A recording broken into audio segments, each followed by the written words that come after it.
¿Qué pasó, pinche perro? It's your homeboy Quetzakual. Welcome back to the Fuck Your Life Boxing Show. Now I know what you're thinking.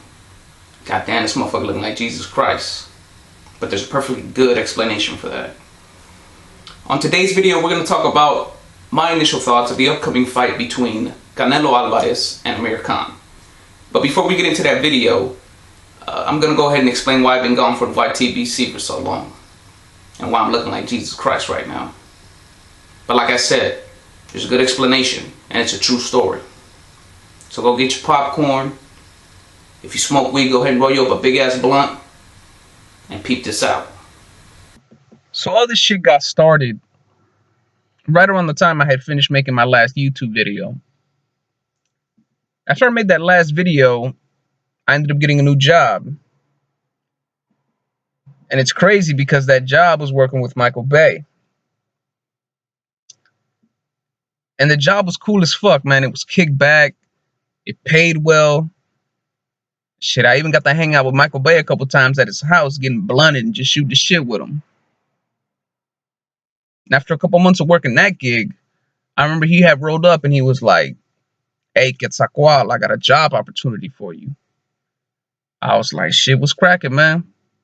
He was like, "The homie Optimus Prime is looking for a manager at his job. He caught that motherfucker Megatron stealing shit, had to fire his ass." I was like, "Shit, what's up, man? Hook me up with that interview." He was like, "Don't trip, man. I got you. I'm gonna hook you up." And Michael Bay did hook me up with that interview. I remember a couple days after that conversation, I went to downtown LA because that's where Optimus Prime had his offices at. And right before I took the interview, I was a little bit nervous. But I thought to myself, you know what? Fuck it, man. If this shit doesn't work out, I still got a job with Michael Bay. And at the very least, I could take a selfie with Optimus Prime. So when I get to his offices, they lead me into this room where the interview is going to go down. And it's a small ass room. And there was nothing inside of there except like a table, 2 chairs, and a pitcher of water. And it was hot as fuck in that room. So I started fucking up that water as soon as I got up in there, man.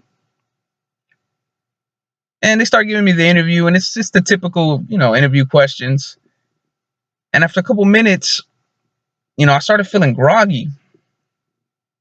My vision started getting blurry, and I felt like I was going to pass out. And right before I did pass out, I remember the guy giving me the interview, he leaned forward and he was like, "You thought we wouldn't be able to find you?" And then just blam, I knocked the fuck out.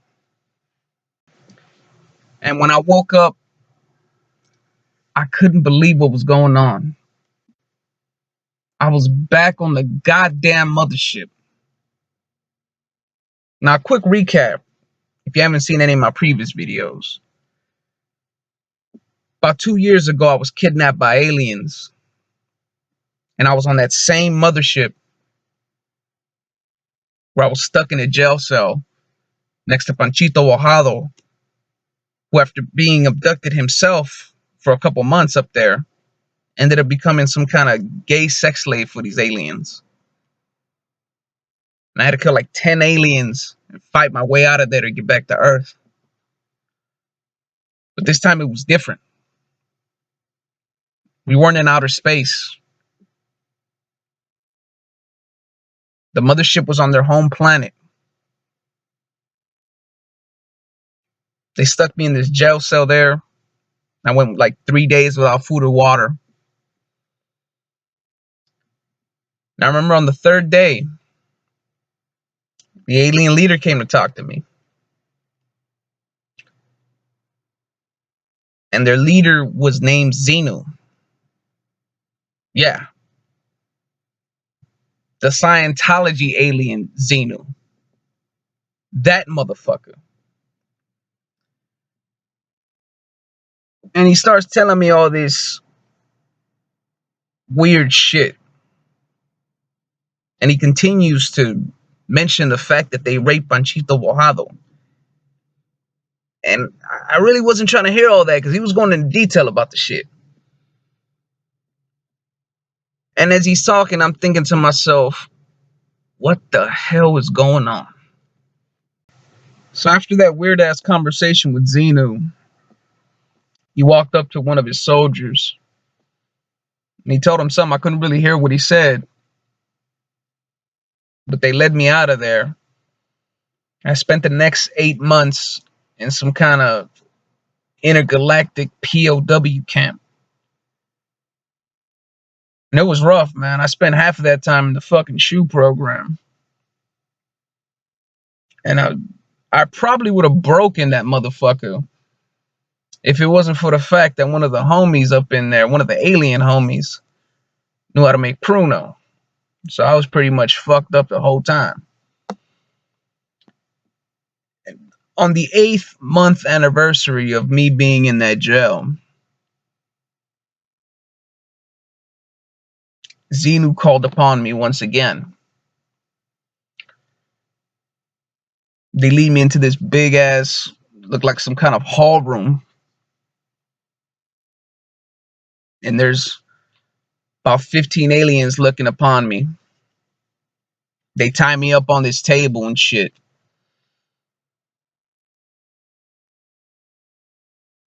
And Xenu looks at me and he says,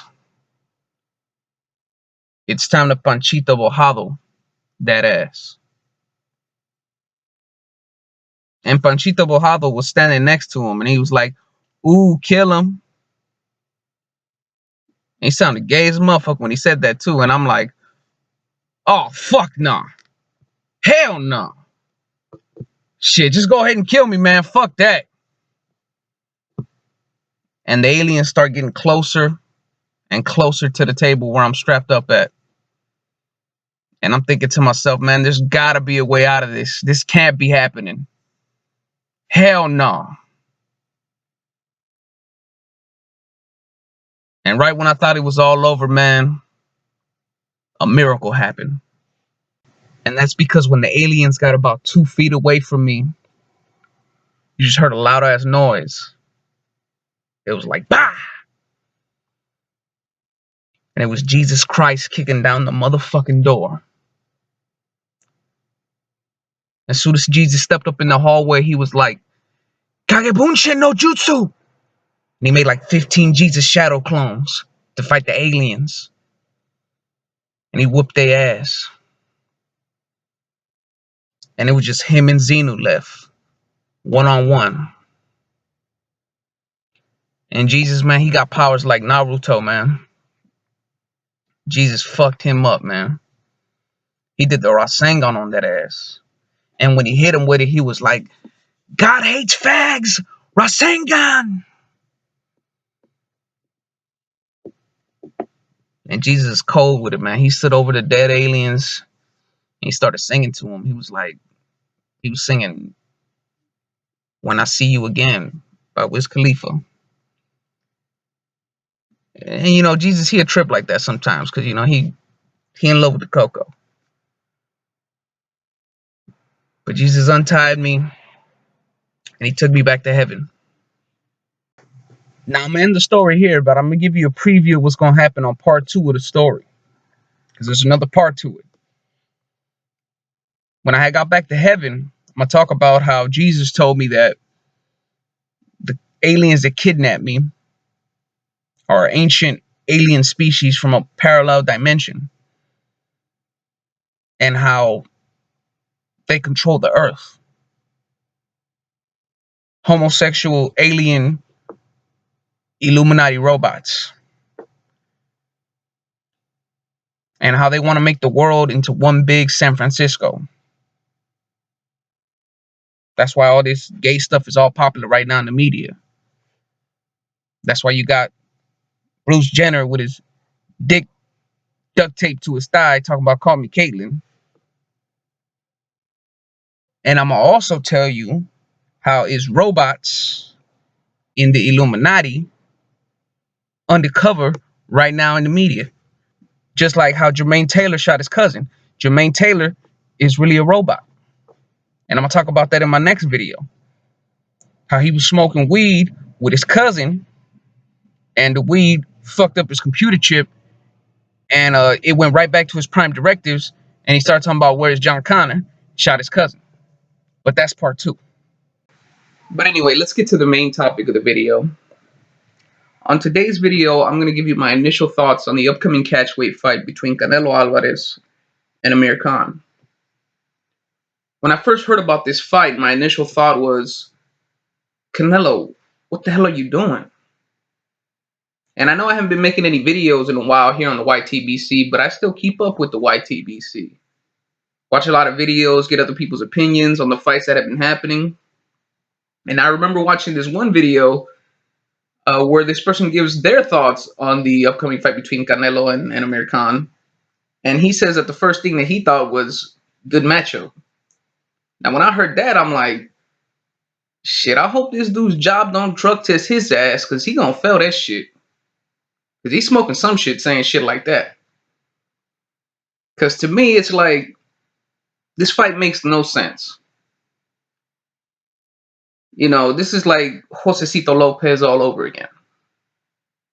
Now, I understand that this fight is going to make money from that perspective. From a business perspective, it makes sense. You know, both fighters have very loyal fans that are going to watch this fight regardless if it's perceived as a mismatch or not. But what I'm saying is that it makes no sense because, you know, everybody's been wanting this guy Canelo to be fighting Triple G for a while now, ever since, you know, he was talking about making a jump to middleweight. And instead of doing that, he decides to fight Amir Khan, a 147 pounder who's only fought at 147 pounds for I think 3 fights, and wants him to jump up now at a catchweight fight against the middleweight champion.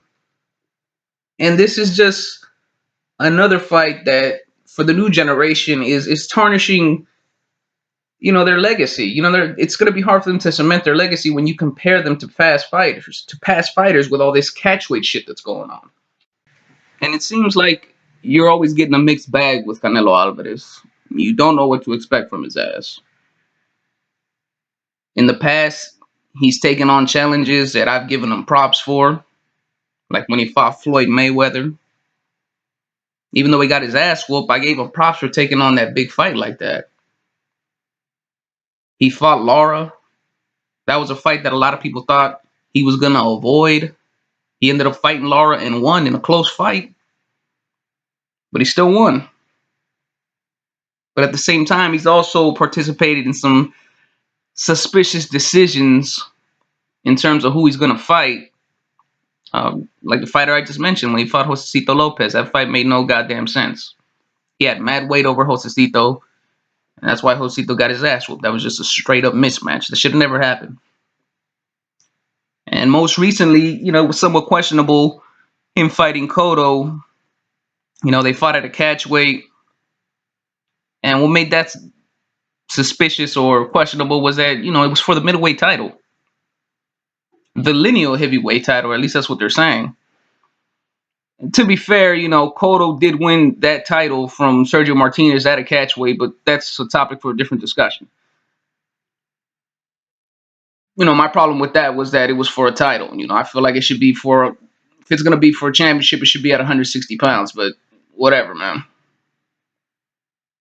And now, people want him to fight Triple G, right? And like I said, instead of doing that, he decides to fight Amir Khan. Bullshit. This to me reminds me of when Floyd Mayweather fought Juan Manuel Marquez. Juan Manuel Marquez was a 135 pounder who moved up 2 weight divisions to fight Floyd Mayweather at a catch weight and ended up getting his ass whooped. It's hard for me to give Canelo credit for this victory if he wins, because, I mean, it's already being perceived as just a straight up fucking mismatch. If anybody deserves credit, it's Amir Khan. Win or lose, I gotta give major props to Amir Khan for taking on this fight. Shit, he's going out like a G.